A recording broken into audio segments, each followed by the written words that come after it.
Hey everybody, this is Patriots Worldwide. Welcome back to the podcast. Today I'm going to talk about our disappointing but expected defeat versus the Miami Dolphins and my predictions and what to expect versus the Indianapolis Colts this Sunday. Without further ado, let's jump right into it and begin.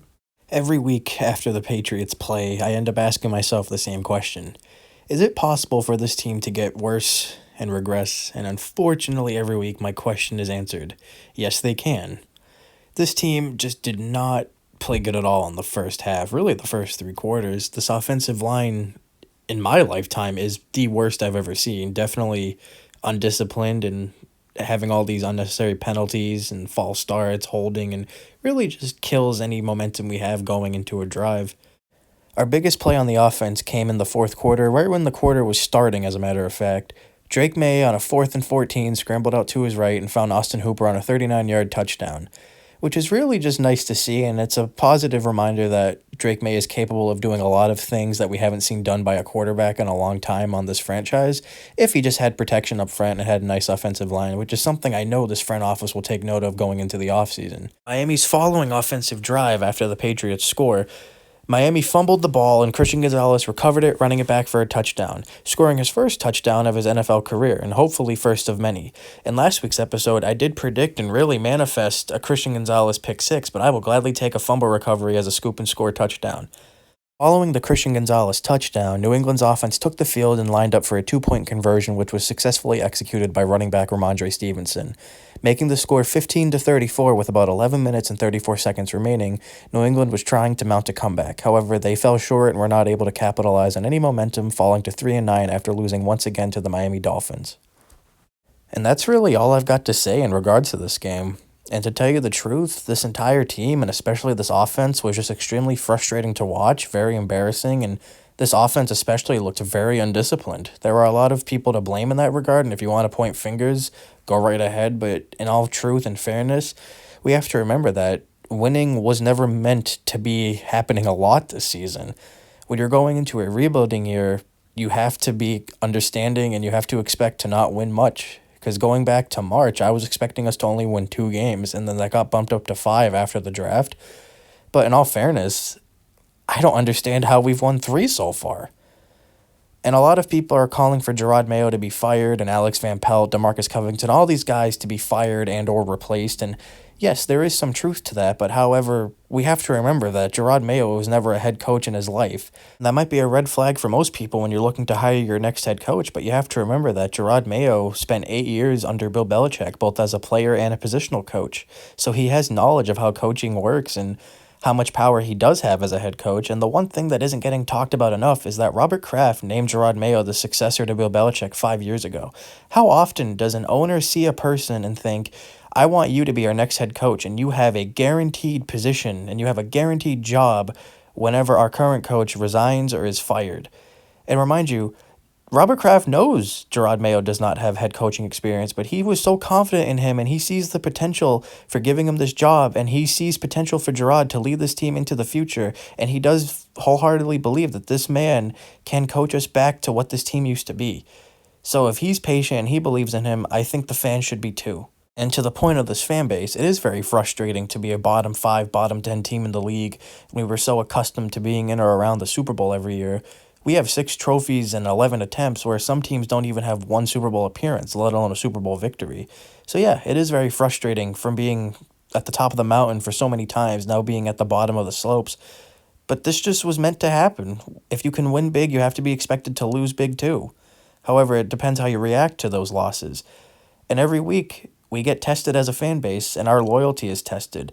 The biggest thing I could take away from all of this is, in a few years, if we do everything right, and especially this offseason, if we nail every move that we have to make, we will be back to being able to contend for the division and one day be in prime position to contend for a championship. It could take 2 years, 5 years, 10 years, 30 years, doesn't matter. But I think the biggest thing about the 2020 Patriots and beyond is, for those of us who stood around and did not jump ship or cut and run, we can look back on these years fondly when we are at the top of the mountain again and think about all the growing pains we had to go through as a fan to see our team hit the lowest lows and to the highest highs once again. And in defense of Gerard Mayo, even though he does make a lot of people angry and frustrated, me included, along with the fan base, with a lot of these calls, decisions, and comments, We have to remember that he's still a rookie head coach and he's learning on the job. He's entering his 12th professional game this Sunday versus the Indianapolis Colts. But one thing that isn't getting talked about enough, if at all, this past Thursday on Thanksgiving, the Detroit Lions hosted division rival the Chicago Bears, and the Lions won by 3 due to the fact that the Bears terribly mismanaged the clock.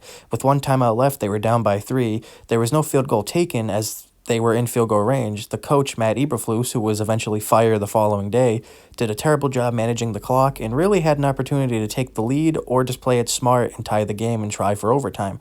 Gerard Mayo called up his staff and his coordinators and went over this scenario and sort of a simulation of what he would do and how he would handle it. Now, the details of how he would handle it were not revealed to the press, but the fact that he's showing initiative and preparing himself for all types of situations is exactly what you want to see out of your head coach. So we just got to be patient with him and understand that he is getting the hang of things and he knows how to run things. And eventually, when we get everything right and everything falls into place, we will be back into a good position under Gerard Mayo's leadership. We just have to take time and trust it. In regards to other personnel, I believe everybody should stay put or at least remain on the franchise. I don't believe Alex Van Pelt should be fired, as that would be a very bad idea going forward. He does deserve a lot of slack as he does not have the talent to work with on offense and execute his best plays properly. And keeping an offensive coordinator is very vital and important for an offense and especially a quarterback's development going forward as they all form a bond on and off the field. And a coordinator gets to grow with these players and see what their strengths and weaknesses are, and they get to sharpen their strengths while eliminating their weaknesses or really just dulling them. For DeMarcus Covington, as I stated once before, I don't think we should outright fire him. He should just go back to being the defensive line coach because that's when the D-line was at its best, when he was involved with Keon White, Christian Barmore, Devon Gottschall, Dietrich Wise.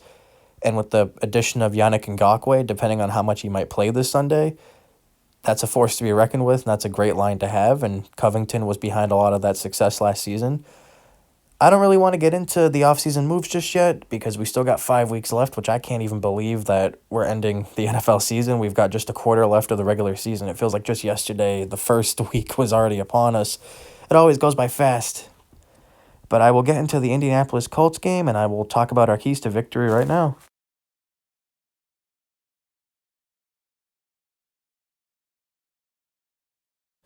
Okay, so the keys to victory are going to be a very tough ask of this team, but the first thing I can think of would be take advantage of Indianapolis's secondary, as their secondary is extremely underperforming.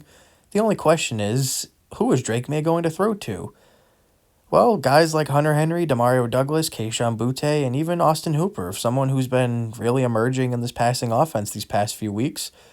I really hope Drake has a 200-plus yard game, especially through the air, and hopefully finds one of the guys I mentioned, specifically Hunter Henry, for 2 touchdowns. That'd be nice. On defense, we have to do our best to stop Jonathan Taylor, as he's one of the best running backs in the league, but gets overshadowed by guys like Derrick Henry, Saquon Barkley, Christian McCaffrey.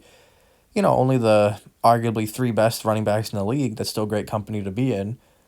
And just got to make sure Anthony Richardson gets tired out, because we've seen before that he doesn't have the stamina to run around an entire game, and as a Sopranos reference, he does not have the makings of a varsity athlete. But that'll be a lot to ask, and unfortunately, I do not see the Patriots winning this one.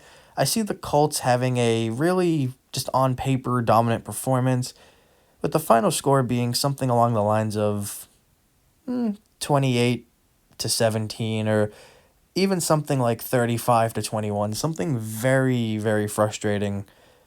The one player I really hope has a great game on defense is, of course, Christian Gonzalez. Hopefully he could get another touchdown, maybe that pick 6 that I was asking for last week, but we'll see what happens.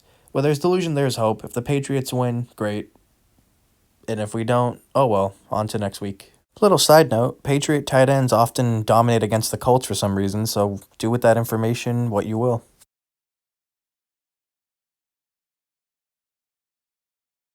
Alright, I think I've said everything I wanted to say, and I've covered everything I wanted to cover. As always, thank you all so much for listening, and I look forward to doing this all again next week as we take on the Arizona Cardinals on the road.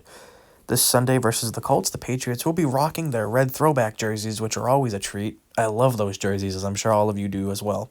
I hope everybody had a happy, healthy, and safe Thanksgiving, and I hope you all enjoy the holiday week. I am forever thankful and grateful for all of you, and I really can't put it into words, But all the support you guys have given me over the years with the love and feedback, it just really means everything to me. And I look forward to seeing what the future holds for all of us. Thank you all so much for listening, and let's go get this one done Sunday. Go Pats. Go Pats!